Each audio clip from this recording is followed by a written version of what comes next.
கர்த்தருடைய பரிசுத்த நாமத்தை ஸ்தோத்திரம் உண்டாதாக. நம்ம இது வரைக்கும் யோபு வரைக்கும் பார்த்துருக்கோம். ஆதியாகமத்துலேருந்து யோபு வரைக்கும் பார்த்துருக்கோம். இப்போ வந்து சங்கீதம் சங்கீதம் வந்து யார் எழுதுனது அப்படின்னா தாவீது. யோபு எழுதுனதை பார்த்தோம். இப்போ சங்கீதம் வந்து தாவீது ராஜா எழுதுனதை பார்க்குறோம். தாவீது ராஜா வந்து நம்ம வந்து ஏற்கனவே 1 ராஜாக்கள் 2 ராஜாக்கள் 1 சாமுவேல் 2 சாமுவேல் 1 நாளாகம் 2 நாளாகமத்தில் நம்ம தாவீதை பற்றி நம்ம நன்றாக படிச்சுட்டு வந்துட்டோம்.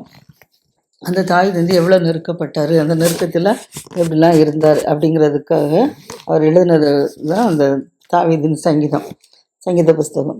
அதில் சங்கீத புஸ்தகத்தில் 1வது சங்கீதத்தில் என்ன எழுதியிருக்கிறார் அப்படின்னா, துன்மார்க்கருடைய ஆலோசனை என்ன செய்யக்கூடாது, நடக்கக்கூடாதான். பாவிகளுடைய வழியில் என்ன செய்யக்கூடாது, நிற்கக்கூடாது. துன்மார்க்கருடைய ஆலோசனை கேட்டால் என்ன செஞ்சிடும், நம்ம விழுந்து போயிடும். அதனால் துன்மார்க்கமாக ஜெயிக்கிறவங்களுடைய ஆலோசனை என்ன செய்யக்கூடாது, கேட்கக்கூடாது. பாவிகளுடைய வழியில் நம்ம என்ன செய்யக்கூடாது, நின்னோன்னா அவங்களுக்கு அந்த பாவம் நம்ம என்ன செஞ்சிடும், தொற்றிக்கிடும். அது இடத்துல பரியாசக்காரர் உட்கார இடத்துல என்ன செய்யக்கூடாது, உட்கார. பரியாசர்னா கேலி கூத்து கிண்டல் அடிப்பாங்கள்ல. இப்போ இது வரைக்கும் நம்ம பார்த்தோம், யோபில் பார்த்தோம். யோபுடைய சிநேகிதர்கள் எப்படி யோபு பரியாசம் பண்ணாங்கன்னு சொல்லி நம்ம பார்த்தோம். அதே போல் பரியாசம் பண்ணி நக்கல் அடித்து சிரிக்கிறாங்களோ அவங்ககிட்ட நம்ம என்ன செய்யக்கூடாது, அவங்க முன்பாக நம்ம நிற்கக்கூடாது. அவங்க உட்கார இடத்துல நம்ம என்ன செய்யக்கூடாது, உட்காரக்கூடாது. உட்கார்ந்தா அந்த பரியாசம் என்ன நமக்கு என்ன செஞ்சிடும், வந்துடும். அதனால் அவங்ககிட்ட இருக்குது. அப்போது ஒன்று வந்து யார், துன்மார்க்கருடைய ஆலோசனை நடக்கக்கூடாது. 2வது வந்து பாவிகளுடைய வழியில் நிற்கக்கூடாது. 3வது வந்து பரியாசக்காரர் உட்கார இடத்துல என்ன செய்யக்கூடாது, உட்காரக்கூடாது. இப்படி செய்யாமல் இருந்து கர்த்தருடைய வேதத்தில் என்ன செய்யணும், இரவும் பகல் நம்ம என்ன செய்யணும், பிரியமாக இருந்து கர்த்தருடைய வேதத்தில் என்ன செய்யணும், பிரியமாக இருந்து அவருடைய வேதத்தை தியானமாக இருக்கிற மனுஷன் பாக்கியவான்னு சொல்லியிருக்கோம். துன்மார்க்கருடைய ஆலோசனை நடாதபடி, பாவிகள் இல்லாதபடிக்கு, பரியாசக்காரர் உட்கார இடத்துல உட்காராதபடிக்கு கர்த்தருடைய வேதத்தில் நம்ம என்ன செய்யணும், இரவு பகலில் என்ன செய்யணும், பிரியமாக இருந்து அவருடைய வேதத்தை என்ன செய்யணும், தியானிக்கணும். தியானிக்கும் போது நம்ம பாக்கியவான்னு சொல்கிறார். அப்போ நம்ம பாக்கியவான் லிஸ்ட்டில் வரணும் அப்படின்னா கர்த்தருடைய வேதத்தில் என்ன செய்யணும், பிரியமாக இருந்து தியானிக்கணும். அடுத்தபடியாக நம்ம கர்த்தர் வேதத்தில் பிரியமாக இருக்கும்போது நீர்க்கால்கள் ஒரு ஆற்றோரத்தில் வந்து என்ன செய்யுது, ஒரு மரங்கள் நிற்கணும்னு வச்சுக்கிட்டோம். அந்த ஆற்றோரத்தில் நிற்கிற மரங்கள் எப்படிச்சுன்னா நன்றாக என்ன செய்யும், செழித்து ஓங்கி வளரும், நன்றாக என்ன செய்யும், கனி கொடுக்கும். ஏன்னா அது வந்து ஈரப்பாசம் எப்பவுமே என்ன செய்யுது, இருந்துக்கிட்டே இருக்குது. அதே போல் தான் நம்ம வந்து கர்த்தருடைய வேதத்தில் பிரியமாக இருந்து தியானிக்கும் போது எப்படி அந்த நீர்க்கால்கள் ஓரப்பட்ட மரம் நல்லா செழிப்பாக இருந்து நல்ல கனியை கொடுக்குதோ, அந்த மரமும் என்ன செய்யுது, இலையும் உதிராது. ஏன்னா தண்ணியிட்டே நிற்கிறதுனால என்ன செய்யுது, இலையும் உதிராது, நல்ல கனியும் கொடுக்கும். அதே போல் கர்த்தர் என்ன செய்வார், நம்மளையும் இலை உதிராது இருக்கிற மரத்தை போல் என்ன செய்வாரா, மாற்றுவாராம். அது மாத்திரமில்ல, நம்ம என்னென்ன காரியங்கள் செய்கிறோமோ எல்லா காரியங்களும் என்ன செய்யும், வாய்க்கும் அப்படின்னு சொல்கிறாரு. ஆனால் துன்மார்க்கர் என்ன செய்ய மாட்டாங்க, அப்படி இருக்க மாட்டாங்க. துன்மார்க்கர் அப்படி இராதபடிக்கு காற்று பறக்கடிக்க ஒரு பதரை போல் என்ன செய்வாங்களாம், இருப்பாங்களாம். துன்மார்க்கர் நிலையாக என்ன செய்ய மாட்டாங்க, ஒரு இடத்துல நிலைச்சி அவங்களால நிற்க முடியாதபடிக்கு காற்று பறக்கடிக்கிற பதரை போல் என்ன செய்கிறாங்க, அவங்க நிற்கிறாங்க. அதனால் நம்ம என்ன செய்யணும், இந்த துன்மார்க்கரை போன்ற சுபாவத்தின்படி நம்ம இல்லாதபடிக்கு நீதிமானாக நம்ம என்ன செய்யணும், இருக்கணும். நீதிமானாக இருக்கும்போது தான் நமக்கு என்னது, ஆசீர்வாதம். இப்போ துன்மார்க்கர் நியாயத்தீர்ப்பிலும், பாவிகள் நீதிமான்கள் சபையில் என்ன செய்ய முடியாது, நிலை நிற்க முடியாதான். அதனால் கர்த்தர் என்ன செய்கிறாரு, நீதிமான்கள் வழியை தான் கிடைச்சது கர்த்தர் நினைஞ்சிருக்காரு, அறிந்திருக்கிறார். ஆனால் துன்மார்க்கின் வழியை என்ன செய்யும், அழியன்னு சொல்லியிருக்காரு. ஆனால் நம்ம இதில் பார்க்கும்போது ஒன்று துன்மார்க்கம், இன்னொன்று நீதிமான். நம்ம என்ன செய்யக்கூடாது, துன்மார்க்கமான வழியில் என்ன செய்யக்கூடாது, நடக்கக்கூடாது. நீதிமானுடைய பாதையில் நம்ம என்ன செய்யணும், பிரவேசிக்கும் போது நம்ம என்றைக்கும் என்ன செய்வோம், கர்த்தருடைய வழியை என்ன செய்வோம், அறிய முடியும். ஆனால் துன்மார்க்கின் வழியை என்ன செய்ய முடியாது, அறிய முடியாது. துன்மார்க்க வழி அழிஞ்சு போகும். அந்த அழியாத நித்திய பரலோகராஜ்யத்துக்கு சேரக்கூடிய வழியை நம்ம கர்த்தர் என்ன செய்வோம், கற்றுக் கொடுக்குறார். இதுதான் சங்கீதம் 1. இந்த 1வது அதிகாரத்தில் எவ்வளவோ அர்த்தங்கள் இருக்கிறது. 6 வசனம் தான் இருக்கிறது. 6லையும் பல அர்த்தங்கள் இருக்குது. ஆனால் நம்ம இதில் உள்ள ஆலோசனைப்படி நம்ம என்ன செய்யணும், நடக்கும்போது நமக்கு நிச்சயமாக என்ன செய்யணும், ஆசீர்வாதங்கள் உண்டு. அடுத்தது 2வது அதிகாரம் வந்து ஜாதிகள் என்ன செய்கிறாங்களாம், கொந்தளிக்கிறாங்களாம். ஜனங்கள் என்ன செய்கிறாங்க, விருதா காரியத்தை சிந்திக்கிறாங்களாம். ஜாதிகள் கொந்தளிக்கிறாங்க. இப்போ நம்ம அப்படி தான் நடக்குது. ஜாதிகள், ஒரு ஜாதி இந்த ஜாதி அந்த ஜாதின்னு ஒருத்தருக்கு என்ன செய்யுது, கலவரங்கள் நடக்குது பார்க்குறோம். அதான் ஜாதிகள் கொந்தளித்து ஜனங்கள் விருதா காரியத்தை சிந்திப்பான. ஜாதிகள் கொந்தளிக்குது, ஆனால் ஜனங்கள் என்ன செய்யக்கூடாது, விருதா காரியத்தை என்ன செய்யக்கூடாது, சிந்திக்கக்கூடாதான். அவங்க வந்து என்ன சொல்லணும்னா, கர்த்தருக்கு விரோதமாகவும் அவர் அபிஷேகம் பண்ணவருக்கு விரோதமாகவும் ஜாதிகள் என்ன செய்கிறாங்க, கர்த்தருக்கு விரோதமாக இருப்பாங்களாம், அவர் அபிஷேகம் பண்ணவருக்கு விரோதமாக இருப்பாங்களாம். அதனால் அப்படி இருக்கிறனால பூமியின் ராஜாக்கள் என்ன செய்கிறாங்க, எழும்பி நின்று அதிகாரிகள் என்ன செய்கிறாங்க, ஏகமாய் ஆலோசனை பண்ணுறாங்களாம். ஏன்னா ஜாதிகள் கொந்தளிக்கிறாங்க, ஜனங்கள் விரோத காரியத்தை சிந்திக்கிறாங்க, அவங்க என்ன செய்கிறாங்க, கர்த்தருக்கு விரோதமாக இருக்கிறாங்க, கர்த்தர் அபிஷேகம் பண்ணவருக்கு விரோதமாக இருக்கிறாங்க. அதனால் பூமியின் ராஜாக்கள் என்ன செய்கிறாங்க, எழும்பி நின்று அதிகாரிகள் என்ன செய்கிறாங்க, ஏகமாக என்ன செய்கிறாங்களா, ஆலோசனை பண்ணுறாங்களாம். பண்ணி அவர்கள் கட்டுகளை அறுத்து அவர்கள் கயிறுகளை நம்ம விட்டு எரிந்து போடுவோம் அப்படிங்கிறாங்களாம். யார், ஜாதிகளுடைய கட்டுகள், அவங்க கொந்தளிக்கிறாங்களோ அவங்களோட கட்டுகள், ஜனங்களுடைய விரத காரியத்தை சிந்திக்கிறாங்களோ அவங்க இதை கட்டுகளெல்லாம் அறுத்து நம்ம என்ன செய்வோம், எரிந்து போடுவோம் அப்படின்னு சொல்லி என்ன செய்கிறாங்க, பூமியின் ராஜாக்கள் என்ன செய்கிறாங்க, ராஜாக்களும் அதிகாரிகளும் ஆலோசனை பண்ணி என்ன செய்கிறாங்களாம், அப்படி செய்கிறாங்களாம். ஆனால் வந்து பரலோகத்தில் வீற்றிருக்கிறவர் நகைப்பார். எதுக்கு நகைக்கிறார், இவங்க வந்து என்ன செய்கிறாங்க, ஜாதிகள் கொந்தளிக்கிறாங்க, ஜனங்கள் விருதா காரியத்தை சிந்திக்கிறாங்க. இதனால் கர்த்தர் என்ன செய்கிறாருன்னா, அவர்களை பரலோகத்தில் நகைப்பார் சொல்லி பார்க்குறோம். பரலோகத்தில் வீற்றிருக்கிறவர் நகைப்பார். ஆண்டவர் அவர்கள் என்ன செய்வார், ஈக்களும் வரான். ஜாதிகள் இப்படிப்பட்ட கொந்தளிக்கிற இதுக்கு இருக்கும்போது கர்த்தர் அவர்களை பார்த்து என்ன செய்கிறாரு, நகைக்கிறார், அவர்களை பார்த்து எகிழ்கிறாராம். அது மாத்திரமில்ல, அவர் தமது கோபத்தில் அவர்களோடு என்ன செய்கிறாரு, பேசுகிறாரு. பேசி தமது உக்கரத்தில் அவர்கள் என்ன செய்கிறாரு, கலங்க பண்ணுறார். அவர்கள் கோபத்தில், தமது கோபத்தில் அவர்களோட பேசி உக்கிரத்தில் அவர்கள் நினைச்சாராம், கலங்க பண்ணுறாராம். நான் என்னுடைய பரிசுத்த பர்வதமாகி சீயோன் மீதில் என்னுடைய ராஜாவை நான் நினைச்சிறேன் அபிஷேகம் பண்ணி வைத்தேங்கிறார். பரிசுத்த பர்வதமாகி சீயோன் மீதில் என்னுடைய ராஜாவை அபிஷேகம் வைத்தேன். கர்த்தருக்கு பிரியமாக நடக்கிறவர்களை கர்த்தர் என்ன செய்கிறாராம், ராஜாவாக அபிஷேகம் பண்ணி வைக்கிறாராம். பூமியின் ராஜாக்கள் போல அல்ல, கர்த்தரால் அபிஷேகம் பண்ணப்பட்ட ராஜாவை கர்த்தர் பரிசுத்த பருவத்தில் என்ன செய்கிறாரு, சீயோன் மீதில் நான் அபிஷேகம் பண்ணி வைத்தேன்னு சொல்கிறாரு. அப்புறம் சொல்கிறாரு, தீர்மானத்தின் விவரம் சொல்லுவேன் சொல்கிறாரு.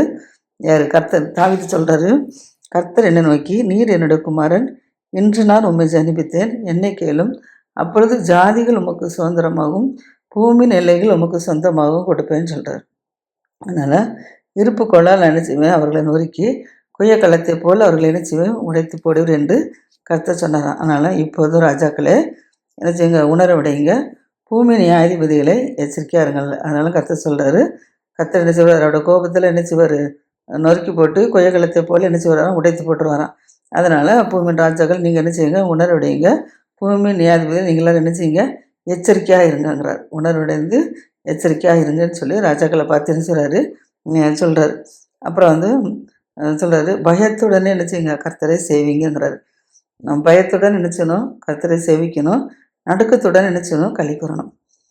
பயத்துடன் கர்த்தரை சேவித்து நடுக்கத்துடன் நினச்சணுமா, களி கூறணுமா. அப்படி செய்யும்போது குமாரன் கோபம் கொள்ளாமல், குமாரனா யார், கர்த்தர் இயேசு கிறிஸ்து, குமார் பிதா குமாரன் பரிசுத்தாவின்னு சொல்கிறலாம், அந்த குமாரன் கோபம் கொள்ளாமலும் நம்ம வந்து வழியில் அழியாமலும் இருக்கும்படிக்கு கர்த்தரை என்ன செய்யணுமா, முத்தம் செய்யணுமா. பயத்துடன் கர்த்தரை சேவிக்கணும், நடுக்கத்துடன் என்ன செய்யணும், களி கூறணும். அடுத்தல குமாரன் வந்து நம்ம மேலே கோபம் கொள்ளாதபடிக்கு நாம் என்ன செய்யணும், அழியாமல் நம்ம மேலே கோபம் கொள்ளாதபடிக்கும் நம்மளை அழித்து போடாமலும் இருக்கிறதுக்கு நம்ம என்ன செய்யணுமா, கர்த்தரை என்ன செய்யணுமா, முத்தம் செய்யணுமா. முத்தம் செய்யும்போது கொஞ்ச காலத்தில் அப்படியே கோபம் என்ன செய்யுமா, பற்றி எறியுமா. ஆனால் கொஞ்சம் காலத்தில் கோபம் பற்றி எறியும். ஆனால் கர்த்தரை யாரெல்லாம் அண்டி கொள்கிறாங்களோ அவங்கெல்லாம் பாக்கியவான்கள்னு சொல்லி பார்க்குறோம். 1வது அதிகாரத்தில் பார்த்தோம், பாக்கியவான்னு சொல்லி. அது வந்து கர்த்தருடைய வேதத்தில் பிரியமாயிருந்து இரவும் பகலும் அவருடைய வேதத்தில் தியானமாக இருக்கிற மனுஷன் பாக்கியவான், அவனுக்கு வந்து பாக்கியவானாக இருப்பான்னு சொல்லி பார்க்குறோம்.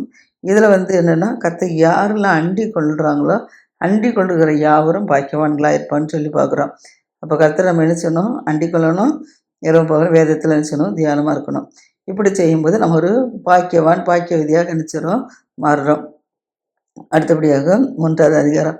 3வது அதிகாரத்திலிருந்து தாவீது என்ன செய்கிறாரு, தன்னுடைய குமாரன், தன்னுடைய பெத்த குமாரன் என்ன செய்வார்னா, தாவீதுக்கு விரோதமாக எழுப்பி என்ன செய்வான், நான் ராஜாவானேன் அப்படின்னு சொல்லி என்ன செய்வான் சொல்லுவான். அதனால தாவீது என்ன செய்வார், வெறும் காலோடு என்ன செய்வார், நடந்து போய் மலையில் போய் இருக்கிறத நம்ம பார்க்குறோம். அதுக்கு தான் தாவீது பாடுறாரு, என் சத்துருக்கள், கர்த்தாவே என் சத்துருக்கள் எவ்வளவா என்ன செய்கிறாங்க, பெருகி இருக்கிறாங்கங்கிறார்.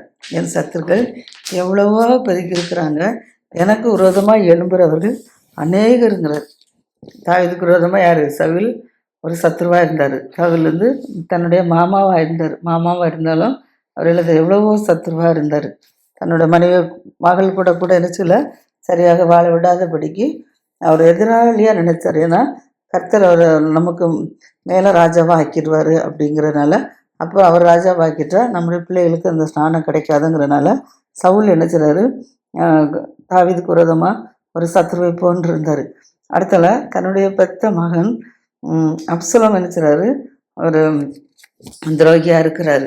தன்னுடைய ராஜ பதவி அப்பா உயிரோடு இருக்கும்போதே அவர் பதவி என்ன செய்றாரு, பிடிக்கிறதுக்கு தானா ராஜாவாகி என்ன செஞ்சார். அதனால ராஜா தாவீது என்ன செய்றாரு, அவருக்கு தன்னுடைய மகனுக்கு பயந்து என்ன செய்றாரு, வருங்காலால் ஓடி போகிறத நம்ம பார்க்குறோம். அதெல்லாம் கர்த்தர் சொல்கிறாரு. அதான் தாவீது சொல்கிறாரு, என் சத்துருக்கள். அது மாத்திரமல்ல, சவுலோட இருந்த காலத்தில் சவுலோட வேலைக்காரங்க அநேகர் என்ன செய்கிறாங்க, தாவீதை வந்து தூசிக்கிறதெல்லாம் நம்ம பார்க்குறோம்.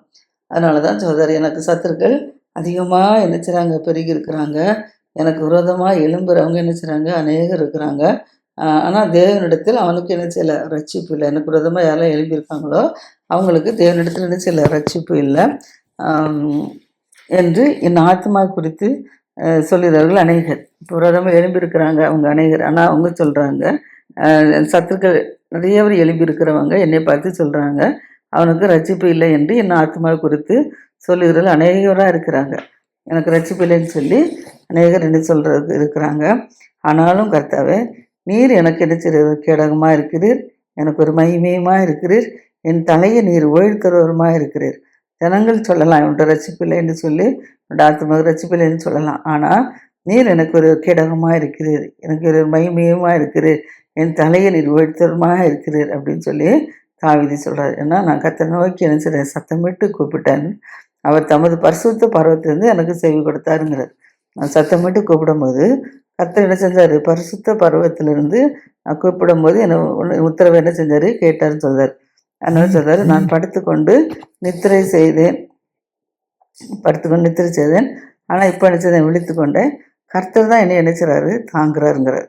படுத்துக்கொண்டு நித்திரை செஞ்சாலும் கர்த்தர் தான் என்ன செய்கிறாரு, என்னை தாங்குறாருங்கிறார். அதனால் எனக்கு விரோதமாக சுற்றிலும் படையெடுத்து வருகிற 10,000 பேருக்கு நான் என்ன செய்ய மாட்டேன், பயப்பட மாட்டேங்கிறார். ஏன்னா சத்துக்கள் எவ்வளவோ பெருகி இருக்கிறாங்க. ஆனாலும் கர்த்தர் மேல் வைராக்கியமாக பக்தியாக இருக்கிறதுனால கர்த்தர் என்ன செய்ய மாட்டார், எனக்கு கேடகமும் எனக்கு மகிமையும் இருந்து என் தலை உயர்த்துறவருமா இருக்கிறார். அதனால் நான் 10,000 சத்துக்கள் எனக்கு விரோதமாக இடைப்பாடு எடுத்து வந்தாலும் நான் உங்களுக்கு பயப்பட மாட்டேன்னு சொல்கிறார். சொல்லிட்டு சொல்கிறாரு, கர்த்தாவை எழுந்தருளும், என் தேவனே என்னை ரட்சியுங்கிறார். இது வந்து எழுந்தருளி வாரம் வந்து என்னை என்ன செய்யும், ரட்சியும். என் பகைஞர் எல்லாரையும் தாடியிலே அடித்து துன்மார்க்கனுடைய பற்களை என்ன செஞ்சிரு, தகர்த்தி போட்டீர் அப்படின்னு சொல்கிறார். அதனால் ரட்சிப்பு யாருடையது, கர்த்தருடையது.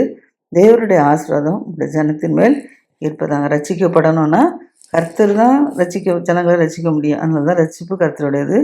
தேவருடைய ஆசீர்வாதம் உங்களுடைய ஜனத்தின் மேல் இருப்பதாகங்கிறார். ஜனத்தின் மேலே கர்த்தருடைய ஆசீர்வாதம் இருப்பதாகன்னு சொல்லி தாவீது சொல்கிறார். அடுத்தபடியாக 4வது அதிகாரம். 4வது அதிகாரத்தில் என்ன சொல்கிறேன்னா, என் நீதியின் தேவனே, நான் கூப்பிடுகள் எனக்கு என்ன செய்யும், செவி கொடுங்கிறார். நான் எப்போ கூப்பிடுறேனோ அப்போ எனக்கு செவி கொடும் அப்படின்னு சொல்லி தேவன் என்ன செய்கிறாரு, நீதியின் தேவனேன்னு சொல்லி தாவீது சொல்கிறாரு. நான் கூப்பிடுகள் எனக்கு செவி கொடும், நெருக்கத்தில் இருந்த எனக்கு விசாலம் அடிக்கணும். எவ்வளவோ நெருக்கத்தில் இருந்தேன், ஆனால் எனக்கு என்ன செஞ்சு நீ விசாலம் உண்டாக்கி வச்சுட்டாரு. எனக்கு இறங்கி என் விண்ணப்பத்தை என்ன செய்யும், கேட்டுடலாம். எப்படி என் ஜெபத்தை கேட்டு நெருக்கத்திலிருந்து எனக்கு விசாலத்திலிருந்து எனக்கு விடுதலைப்படுத்திங்களோ அதே போல் இப்போ என்னது எது வரைக்கும் என் மகிமையை அவமானப்படுத்தி வீணானது விரும்பி பொய்யை நாடுவீங்களா. கர்த்தருடைய மகிமையை நம்ம வந்து என்ன செய்கிறோமா, அவமானப்படுத்தி வீணானது என்ன செய்கிறோம், விரும்புகிறோமா, பொய்யை என்ன செய்யுங்க நீங்கள் ஆடுறீங்க அப்படின்னு சொல்கிறார். அதனால் பக்தி உள்ளவனை கர்த்தர் என்ன செஞ்சாராம், தமக்காக தெரிந்து கொண்டாராம். பக்தி இல்லாதவர்களை கர்த்தர் என்ன செய்யலை, தமக்காக தெரிந்து கொள்ளலைன்னு சொல்லி பார்க்குறோம். அதனால் சொல்கிறார், நான் கர்த்தர் நோக்கி அடிச்சிடறேன், கூப்பிடுகள் அவர் சத்தத்தை என்ன செய்வார், கேட்பாருங்கிறார். ஏன்னா இவர் பக்தியுடனே கர்த்தர் தமக்காக தெரிந்து கொண்டாராம். நான் கர்த்தர் கூப்பிடுகள் அவர் சத்தத்தை கேட்பார் அப்படின்னு சொல்கிறார். சொல்லிட்டு சொல்கிறாப்புல, நீங்கள் கோபம் கொண்டாலும் என்ன செய்யாதுங்க, பாவம் மட்டும் செஞ்சிடாதுங்கிறார். கோபம் கொள்ளுங்க, கோபம் கொண்டாலும் பாவம் மட்டும் செஞ்சிடாதுங்கிறார். ஏன்னா உங்கள் படுக்கையிலே உங்கள் இதயத்தில் நீங்கள் பேசிக்கொண்டு அமர்ந்துருங்க. படுக்கையில் இல்லைன்னா இது உட்காந்துருக்கும் போது என்ன செய்யணும், நம்ம இருதயத்தில் என்ன செய்யணுமா, பள்ளியில் செலுத்து கத்திரிக்கை என்ன செய்யணுமா, தகன பள்ளியில் செலுத்தணுமா. எங்களுக்கு நன்மை காண்பிப்பர் யார் என்று சொல்லுகிறவர்கள் அநேகர். எங்களுக்கு நன்மை காண்பிக்கக்கூடிய நபர்கள் யாரும் இல்லை அப்படின்னு சொல்லி எங்களுக்கு காண்பிப்பர் யார் என்று சொல்லி சொல்கிறாங்க அநேகர். கர்த்தாவே அடுத்தபடியாக சொல்கிறது, அவனுக்கு அவர்களுக்கு தானியமும் திராட்சரசமும் பெருகிற காலத்தின் சந்தோஷத்தை பார்க்கலாம் அதிக சந்தோஷத்தை எனக்கு என்ன செஞ்சிரு, என் இதயத்தில் தந்திரு.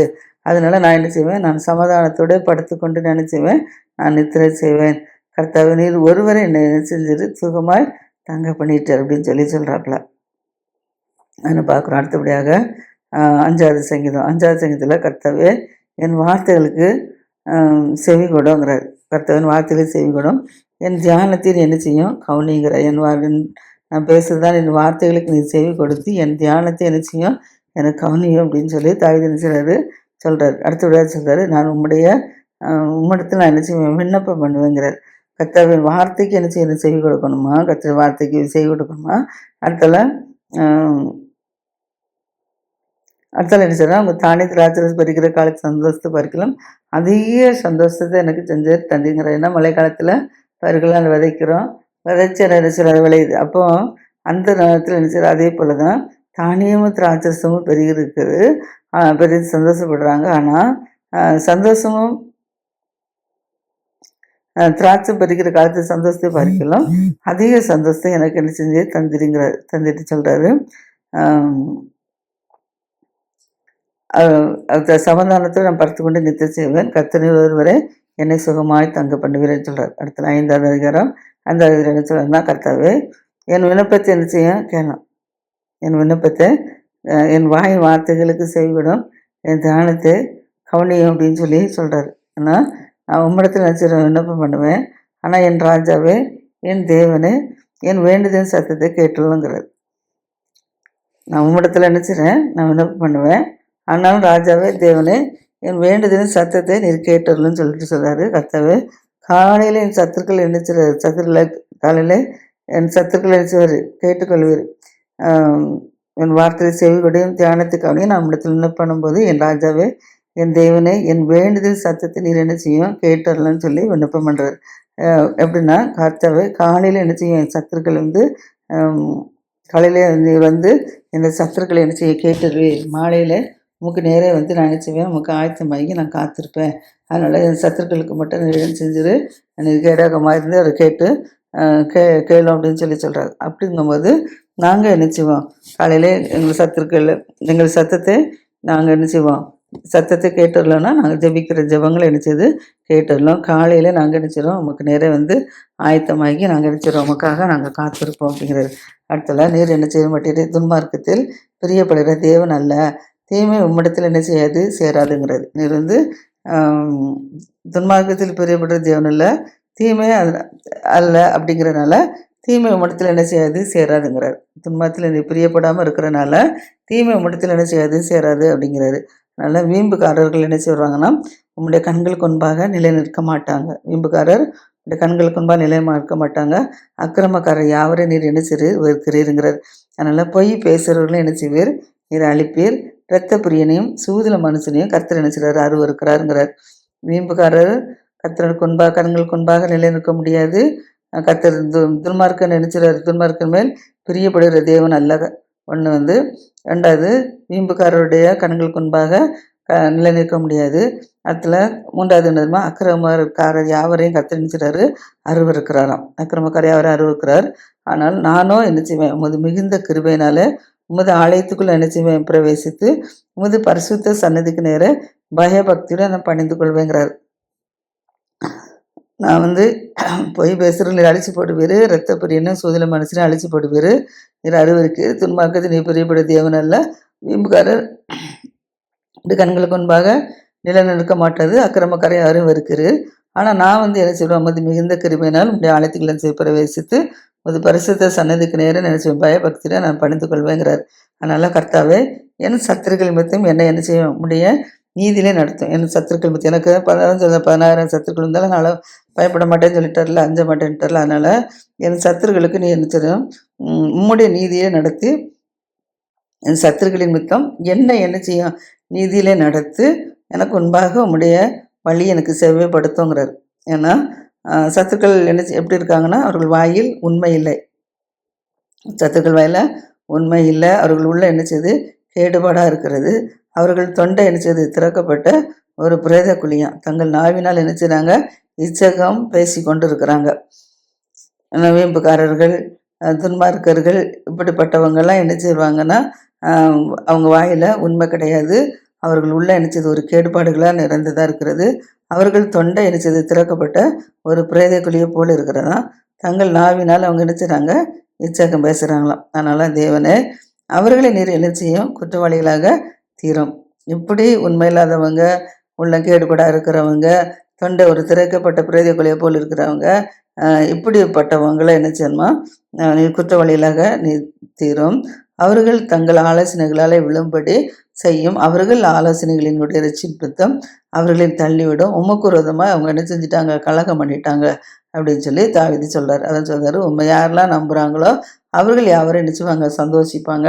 சந்தோஷித்து என்னால் என்ன செய்வாங்க, கம்பீரிப்பாங்களாம். அதனால் நீர் அவர்களை என்ன செய்வீர், காப்பாற்றுவீர். உம்முடைய நாமத்தை நேசிக்கிறவர்கள் உண்மையில் களி கூறுவார்கள். உங்களுடைய யாரெல்லாம் நேசிக்கிறாங்களோ அவர்களால் என்னால் உங்களுடைய சந்தோஷமாக இருந்து உங்களுடைய கம்பீரிப்பாங்க. அவர்கள் நீங்கள் காப்பாற்றுவீர்.